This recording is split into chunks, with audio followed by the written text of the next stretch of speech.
Para 1930, el Colegio La Salle de Tienda Honda en Caracas se ha contagiado del espíritu científico de los pioneros y ese año se crea la Sociedad de Ciencias Naturales La Salle bajo la dirección del hermano Ginés.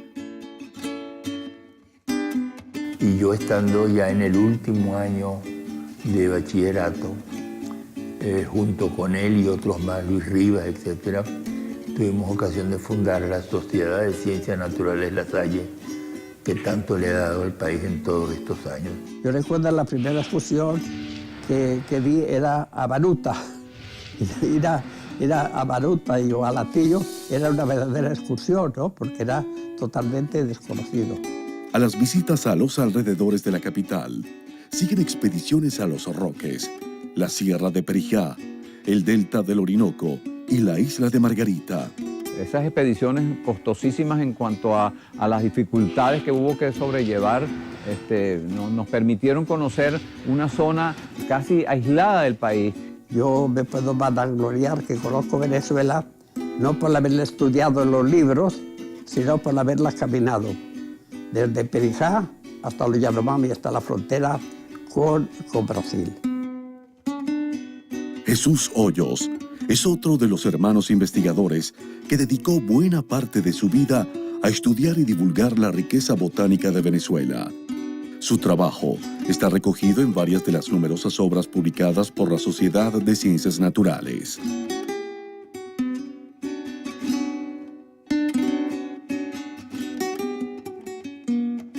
Pero además de su valiosa labor divulgativa, la sociedad se distinguió por cultivar en sus estudiantes e investigadores una sólida ética ambientalista, mucho antes de que el tema ambiental fuese conocido por las mayorías. Así que creo que quizás esa también es una de las características que a mi juicio es propia de los lasallistas. De hecho lo dice el lema, adiós por natura, ¿no? A través de las primeras investigaciones científicas, los hermanos de La Salle no solo descubren nuestra geografía, también hacen contacto con la arraigada pobreza que existe en la Venezuela rural de la primera mitad del siglo XX. Y si bien, al principio, la congregación no puede ofrecer educación gratuita, nunca dejan de cultivar en los alumnos de sus colegios la sensibilidad social. La Salle en todos los momentos de su historia ha potenciado la responsabilidad social de cada egresado. Un lasallista que no tiene una preocupación de lo que está pasando en la sociedad no tiene el rasgo fundamental de un lasallista, que es no solo preocuparse, sino ocuparse de lo que él puede hacer por la sociedad. Tú estás estudiando, te estás formando para servir mejor a tu país, a tu familia, a tu entorno, a tu comunidad. Finalmente, en 1933, se dan las condiciones para que los hermanos asuman definitivamente la educación de los más necesitados. Dirigen la Escuela Gratuita Parroquial San Juan Bautista, en Caracas. A partir de ese momento, obras y escuelas lasallistas gratuitas prosperan en toda Venezuela. Una de ellas, la Escuela Preartesanal La Salle Los Taladros en Valencia. Aquí, los hermanos ofrecen desde hace 68 años educación para el trabajo.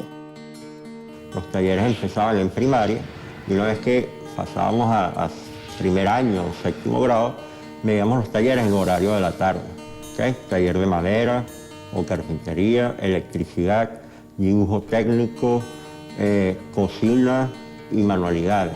Y digo que fue decisivo porque precisamente todos esos oficios que yo tuve la oportunidad de aprender aquí en esta escuela me sirvieron para costearme mi vida. Ahorita los muchachos salen como técnicos medios en contabilidad, servicios administrativos, mención contabilidad. Hacen sus pasantías en el último año y una gran porción de ellos, una gran proporción, termina trabajando en las mismas empresas donde hacen las pasantías. La educación para el trabajo forma parte del interesante modelo educativo que San Juan Bautista de La Salle puso en práctica en la Francia del siglo XVII y que los hermanos han desarrollado con éxito en nuestro país, ayudando a muchos jóvenes y sus comunidades a salir de la pobreza.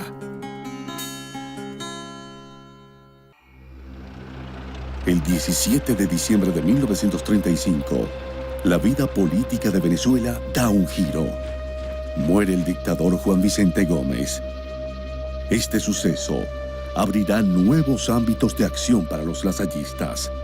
A partir del año 36 y por los siguientes 20 años como mínimo, poco más porque 22 años, porque podríamos tomar como hito el año 58, el elemento que ayudaría a definir en muy pocas palabras lo que pasa en Venezuela es la democratización. Todavía no nace una democracia en todo el sentido, en toda la latitud de la palabra, pero es un país, es una sociedad y es un Estado que cada vez más van pugnando por mayores niveles de participación ciudadana y también un clima creciente de preocupación por lo social. La Iglesia venezolana comparte esta preocupación y para fortalecer su presencia en la vida nacional, los colegios católicos comienzan a formar líderes. En La Salle, la participación de los alumnos se inicia a través de la acción pastoral y en el Instituto de Barquisimeto, liderado por el hermano Gaudencio Eloy, nace el grupo Vanguardia. Que al principio era como una continuación de la acción católica que había en Barquisimeto y que por ciertas discrepancias con el clero decidió transformarla en Vanguardia, que era un grupo de acción pastoral religiosa. En Vanguardia, los alumnos se forman para ser testimonio vivo de Cristo en su comunidad. Trabajar en la catequesis, que era pues parte de esa actividad apostólica que hacíamos, me enseñó a conocer a la sociedad de Barquisimeto completa, a esa parte, a la gente más pobre, a la gente más necesitada, más requerida. Y eso, por supuesto, permite internalizar mucho la conciencia social, la responsabilidad que uno tiene con el medio en el que vive. Además de sensibilizarlos hacia la realidad social, Vanguardia forma a los jóvenes para liderar procesos de cambio. Allí participan en asambleas, dirigen equipos de trabajo, dictan conferencias y pronuncian discursos. En Vanguardia, en las reuniones, en los debates, el aprendizaje a discutir civilizadamente, a discutir respetando al adversario, a discutir con reglas y con respeto. Eso también lo adquirí en ese tiempo.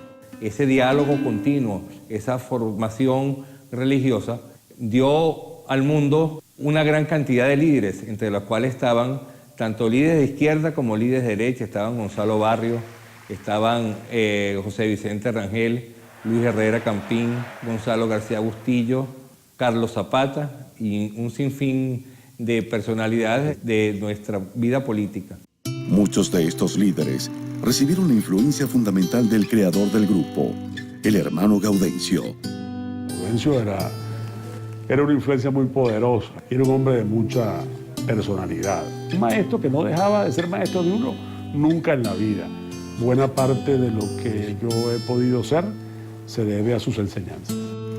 Los líderes estudiantiles formados en La Salle comienzan sus luchas en 1936, cuando se propone una ley que limita su derecho a la educación católica. Hay un grupo de unos 200 muchachos enviados desde sus colegios, sin duda con la autoridad que tenían los educadores, a las tribunas del Congreso para hacerles sabotear esa ley, aplaudir a los que estaban en contra y rechiflar a los que defendían la ley. Es interesante que en ese momento los egresados de La Salle y los egresados del San Ignacio de los Jesuitas entendían que era importante que se unieran no para defender su fe al margen de ese mundo laico agresivo para ellos, sino que debían entrar a formar parte, y forman parte de la Federación de Estudiantes de Venezuela. Sin embargo, las diferencias son insalvables, y a fin de defender sus derechos, los estudiantes católicos abandonan la federación para formar la Unión Nacional Estudiantil. La UNE, que es en todo caso la raíz, la semilla inicial de lo que hace el partido COPEI y del pensamiento social cristiano de Venezuela. Cuidado, uno de los más importantes de América Latina. Las luchas estudiantiles forjan a una nueva generación de líderes políticos. Con su empuje, Venezuela inicia su avance hacia la modernización y la democracia.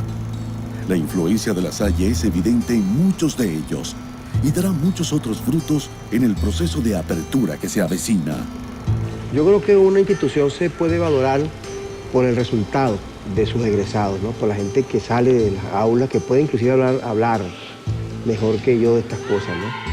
Pero para un historiador que ve este fenómeno de fuera, es importante destacar ese hecho de cómo han surgido de estas aulas, de esta institución donde nos encontramos, figuras tan destacadas, ¿no?